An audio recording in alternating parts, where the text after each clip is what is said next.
Hi everybody, this is Jane Graner, the senior pastor at Trinity United Methodist Church in Duncanville, Texas. And I'm Greg Neal, senior pastor of Grace United Methodist Church in Des Moines, Iowa. And today has been one of the most significant days in all of United Methodist history. Yep. It's just been phenomenal what has happened today. Today, on our consent calendar that we passed this morning, this particular sentence that deals with ordination was taken out of our book of discipline. And I'm going to read this one sentence to you. Self-avowed practicing homosexuals are not to be certified as candidates, ordained as ministers, or appointed to serve in the United Methodist Church. So in other words, LGBTQ clergy were barred from being pastors and clergy. But this got removed today, and it got removed from the consent calendar with something, what was it, 92%? 93.14%. That is so much more than we could have ever have hoped for. But there is some confusion about the different, because y'all probably haven't read the discipline like we have. It's very, very boring. So why don't you explain then the relation of this with what they've heard about the social principles? The Book of Discipline has several sections within it. It has a section that deals with the doctrines, that's the faith of the church. It has a section that deals with the morals and ethics, our position on various social issues in the church, and especially things like social justice issues within the church.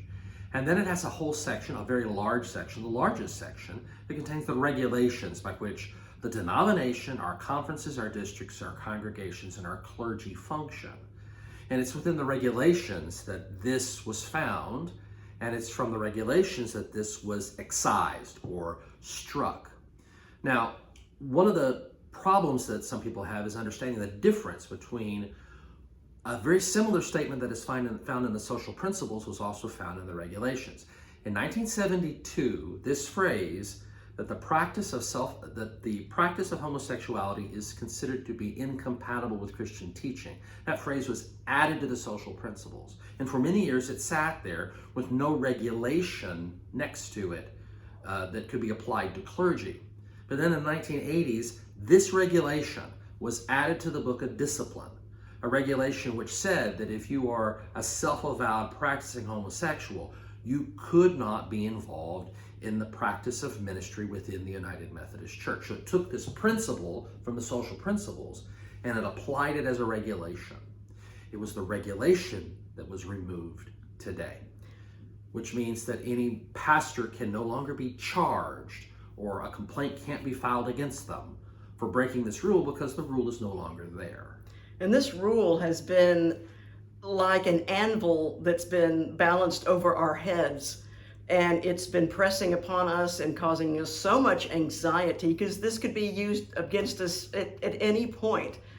And so the relief today was just so palpable among all the LGBTQ clergy today. In fact, when it was announced, pretty much every single one of us started blubbering. Yeah. It was that big of a deal. It was huge.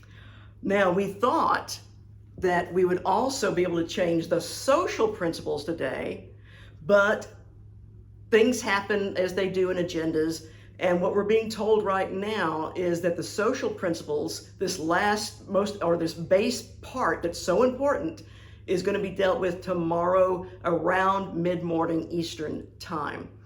This will not be in a consent calendar, however. This will be debated on the floor, and this debate could go on for a while and could conceivably get a little ugly. We'll have to see about that.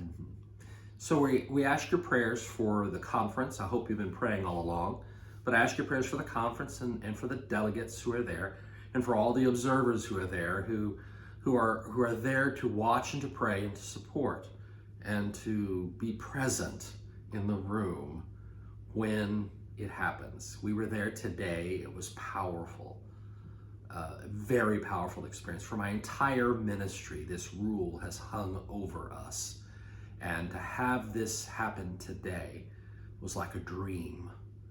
And I am very thankful that I lived and have continued in ministry long enough to see this.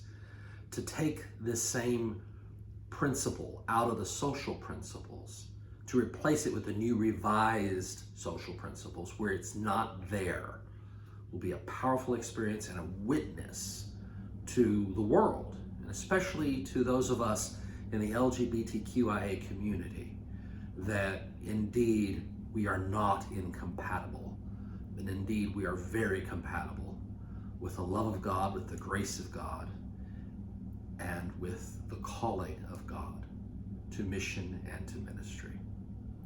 So keep praying, people. We really could use your prayers, and we'll be back tomorrow night and we'll let you know what's happening with the social principles. We hope it's more good news. And so we're signing off for the night. We will see you tomorrow.